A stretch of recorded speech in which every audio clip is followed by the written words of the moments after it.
ہمیں اپنے استاذ کی دل سے رسپیکٹ کرنی چاہیے.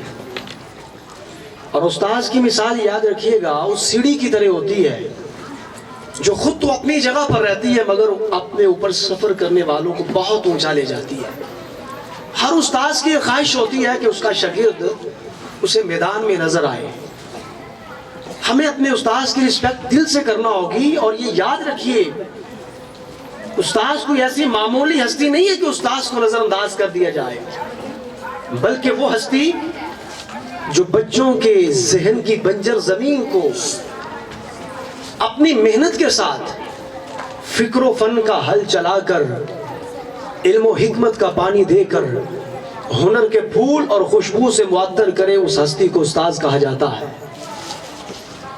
اور وہ ہستی جو زندگی کی دوڑ دھوپ میں پیچھے رہ جانے والے بچوں کو آگے لا کے کھڑا کرنے میں معاون و مددگار ثابت ہوتی ہے، اس ہستی کو استاذ کہا جاتا ہے. اور یاد رکھیے کہ وہ ہستی جو بچوں کے بند ذہن کی گھرا کھول کر اداس روح کو خوش اور مایوس بچوں کو امید سے آشنا کرتی ہے، اس ہستی کو استاذ کہا جاتا ہے.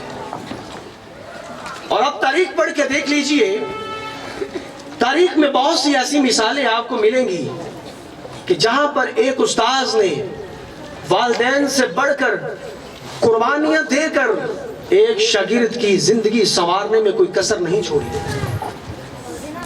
اگر کوئی استاذ کے بارے پوچھے تو میرا موقف یہ ہے کہ استاذ کسی شخصیت کا نام نہیں ہوتا، بلکہ استاذ ایک نظریہ ہوتا ہے. اس لیے کہ زندگی کی دوڑ دھوپ میں پیچھے رہ جانے والے بچے کو جب ایک استاذ آگے لا کے کھڑا کر کے اس کی زندگی کو بدلتا ہے تو در حقیقت وہ ایک نسل کی زندگی کو بدلتا ہے. اور جب استاذ کئی بچوں کی زندگیوں کو بدلتا ہے تو در حقیقت وہ کئی نسلوں کی زندگیاں بدلتا ہے. اور یہ بات بھی اٹل ہے، ایک فرد کے ملنے سے نسل بنتی ہے اور افراد کے ملنے سے نسلیں بنتی ہیں اور نسلوں کے ملنے سے قوم بنتی ہے. اور استاذ ہی وہ روشن چراغ ہوتا ہے جو قوم کی تبدیلی کا سب سے بڑا روح رواں ہوتا ہے، جو قوم کو تبدیل کرنے میں ایک بہت بڑا اہم کردار ادا کرتا ہے. اس لیے ہمارا یہ حق بنتا ہے اپنے اساتذہ کی رسپیکٹ کریں اور دل سے کریں.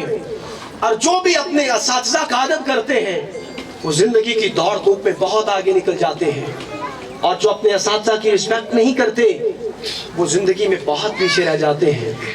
اور جس نے بھی اپنے اساتذہ کی عزت کی ہے، تاریخ اٹھا کے دیکھ لیجئے، کامیابی آج بھی ان کو ملنے کے لیے ترستی ہے. آج بھی کامیابی ترستی ہے ان کو ملنے کے لیے. ایک شخص کسی میدان میں کسی پارک میں بیٹھا ہوا تھا، اس کے پاس سے اس کا ایک استاذ گزرتا ہے. آج کا اگر کوئی شاگرد ہوتا تو استاذ کو دیکھ کے اپنا منہ چھپا لیتا، منہ موڑ لیتا اور وہاں سے اٹھ کے چلا جاتا. لیکن ذرا غور کیجئے گا، وہ نوجوان کسی پارک میں بیٹھا ہے، اس کے قریب سے اس کا ایک استاذ گزرتا ہے. وہ استاذ کے احترام کی خاطر اپنے استاذ کے پیچھے پیچھے چلتا ہے. اپنے استاذ کو گھر چھوڑنے کے لیے، اس کو اس کے گھر کی دہلیز تک پہنچانے کے لیے اپنے استاذ کے احترام کے پیش نظر پیچھے پیچھے چلتا ہے اور بڑی تیزی سے چلتا ہے. چلتے چلتے اس کے پاؤں سے جوتا اتر جاتا ہے، مگر استاذ کے احترام کے پیش نظر وہ جوتا بھی نہیں پہنتا. استاذ کے پیچھے چلتا رہتا ہے یہاں تک کہ اپنے استاذ کو گھر کی دہلیز پہ چھوڑتا ہے. اپنے استاذ کو گھر کی دہلیز پہ چھوڑ کے جب واپس پلٹتا ہے، واپس پلٹ کے جب وہ جوتا پہنتا ہے تو وہ شخص ایک شخصیت کا روپ دھارتی ہے. زمانہ اس مرد کلندر کو مصور پاکستان ڈاکٹر علامہ محمد اقبال کے نام سے یاد کرتی ہے. تو جس نے بھی اپنے استاذ کا احترام کیا ہے، کامیابی نے اس کے قدم چومے ہیں. کامیابی آج بھی اس کو ملنے کے لیے ترستی ہے. اور یاد رکھیے، ایک اٹل حقیقت آپ کے سامنے رکھنے لگا ہوں. ایک وقت تھا کہ جب شاگرد اپنے اساتذہ کی عزت کیا کرتے تھے. میری بات کو غور سے سمجھیے گا. ایک وقت تھا کہ جب شاگرد اپنے اساتذہ کی عزت کیا کرتے تھے، لیکن آج وہ دور آ چکا ہے کہ استاذ خود اپنے شاگردوں کا ادب کرتے ہیں. استاذ خود اپنے شاگردوں کا ادب کرتے ہیں، اور بعض دفعہ تو ایسا بھی ہوتا ہے اپنے ہی کچھ بگڑے ہوئے بچوں سے بہت سے غلط جملے بھی سننے کو ملتے ہیں، اپنے ہی کچھ مالدار یا بگڑے ہوئے بچوں سے انتہائی حدق امیز جملوں کا سامنا بھی کرنا پڑتا ہے، لیکن استاذ کا دل بڑا ہوتا ہے، استاذ کا دل بڑا ہوتا ہے، وہ معاف کر دیتا ہے۔ مگر الفاظ کے پردوں میں جن سے مخاطب ہوں وہ جان گئے ہوں گے کیوں نام لیا جائے۔ دیکھیے یہاں سب بچے بیٹھے ہیں، یہ ہمارا سیکھنے سکھانے کا ایک مرحلہ ہے۔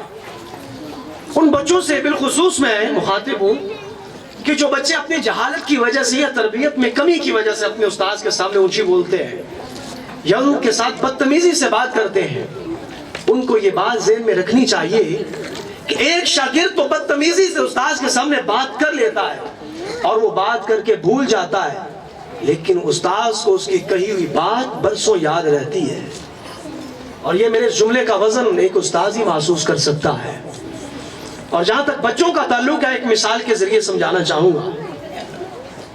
آپ نے دیکھا ہوگا ایک کلہاڑا جب درخت کے اوپر پڑتا ہے تو درخت کا کیا حال کرتا ہے، اسے زخمی کر دیتا ہے، مگر کلہاڑا تو یہ بھول جاتا ہے، درخت پہ لگے زخم درخت کو برسوں یاد رہتے ہیں۔ اسی طرح کچھ باتیں ایسی ہوتی ہیں جو کانٹوں سے زیادہ بھی تیز چبھتی ہیں، لیکن کانٹوں سے لگا گھاؤ تو کچھ دنوں میں بھر جاتا ہے، دل پہ لگی بات انسان کو زندگی بھر یاد رہتی ہے۔ وہ حضرت علی کا قول ہے نا، جراحت السنان لها التیام بلا یلتام ما جرح اللسان۔ حضرت علی فرماتے ہیں کہ تیروں تلواروں بھالوں کے لگائے ہوئے زخم تو انسان کے مٹ جاتے ہیں، مگر زبان جو زخم لگاتی ہے وہ زندگی بھر انسان کو یاد رہتے ہیں۔ اور میں یہاں طلباء سے کہنا چاہوں گا کہ جب بھی اپنے اساتذہ سے بات کریں انتہائی ادب سے جھک کر بات کیا کریں، اپنے لہجے کو نرم رکھا کریں۔ اپنے استاذوں کے سامنے وہ استاذ جنہوں نے تمہیں بولنا سکھایا ہوتا ہے، اپنی زبان کی تیزی کو اپنے استاذ کے سامنے مت چلایا کرو۔ اور یقین جانیے کہ جب ایک شاگرد جب کسی استاذ کے سامنے بدتمیزی سے بولتا ہے یا اونچی آواز سے بات کرتا ہے تو دکھ ہوتا ہے کہ جن پتھروں کو دی تھی ہمیں نے دھڑکنے، جب ان کو ملی زبان تو ہمیں پہ برس پڑے۔ دکھ ہوتا ہے ایسے شاگردوں پہ۔ تو اپنے اساتذہ سے بات کرتے ہوئے اپنے لہجے کو نرم رکھا کریں، اپنے استاذ سے بات کرتے ہوئے انتہائی ادب سے بات کیا کریں، کیونکہ بعض اوقات ایسا ہوتا ہے کہ الفاظوں میں سختی اور شدت نہیں ہوتی، بلکہ جو لہجے کی سختی اور شدت ہوتی ہے وہ استاذ کو پریشان کرتی ہے۔ اس لیے کہ پہاڑوں سے گر کر بھی کبھی آتی نہیں خراش، اور نرم لفظوں سے بھی لگ جاتی ہیں اکثر چوٹیں۔ پہاڑوں سے گر کر بھی کبھی آتی نہیں خراش، اور نرم لفظوں سے بھی لگ جاتی ہیں اکثر چوٹیں۔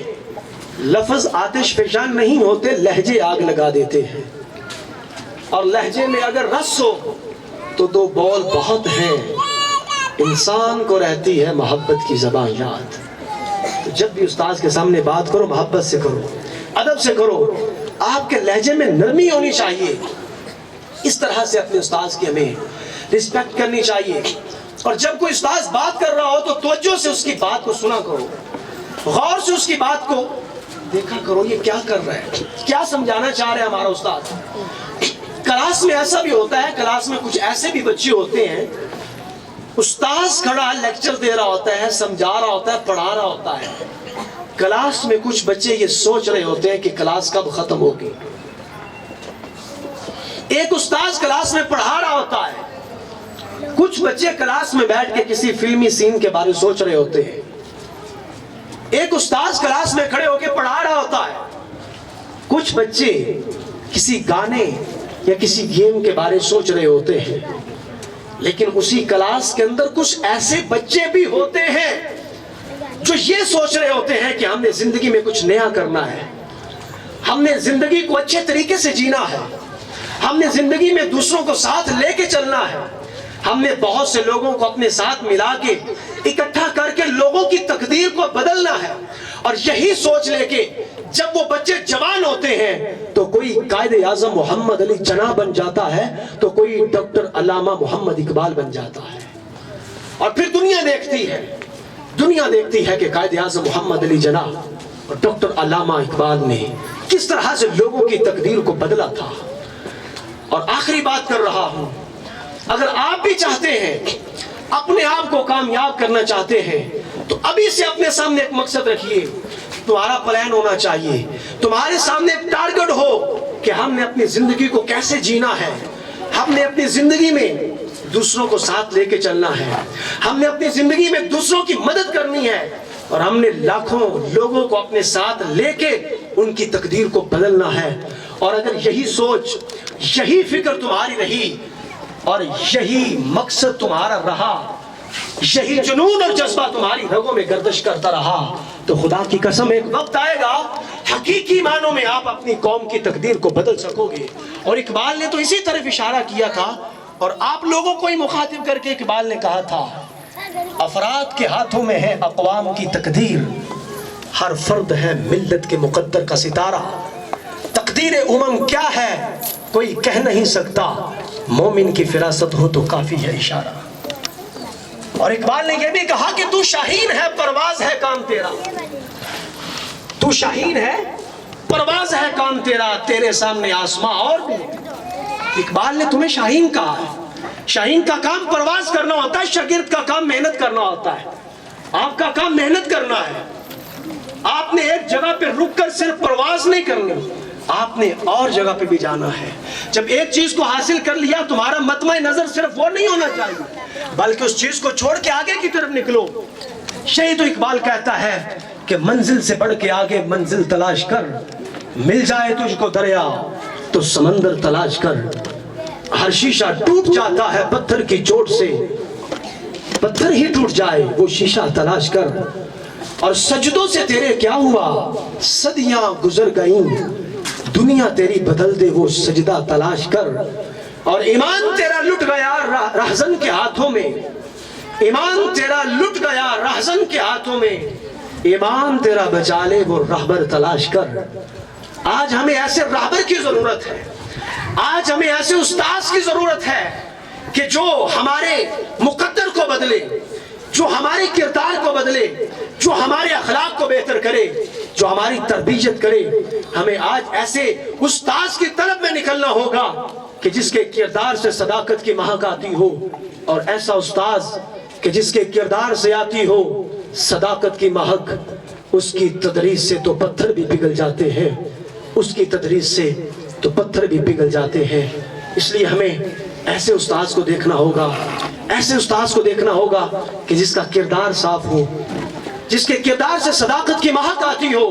اور یاد رکھیے ایسا استاذ جس کا کردار اچھا ہو، جس کا اخلاق اچھا ہو، جس کے کردار سے صداقت کی مہک آتی ہو، اگر وہ مر بھی جائے خدا کی قسم وہ لوگوں کے دلوں میں زندہ رہتا ہے.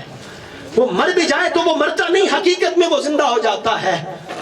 اپنی تقریر کا اختتام اس شعر پہ کر رہا ہوں کہ جس پھول کی خوشبو باقی ہو اس پھول کا چرچا رہتا ہے. جس پھول کی خوشبو باقی ہو اس پھول کا چرچا رہتا ہے. ایک میری ہی یہ بات نہیں یہ سارا عالم کہتا ہے، جو اپنی ذات کی جگمگ کو ملت پہ فدا کر دیتا ہے، وہ خاک تلے بھی سو جائے وہ تب بھی دل میں رہتا ہے. وہ خاک تلے بھی سو جائے وہ تب بھی دل میں رہتا ہے. اب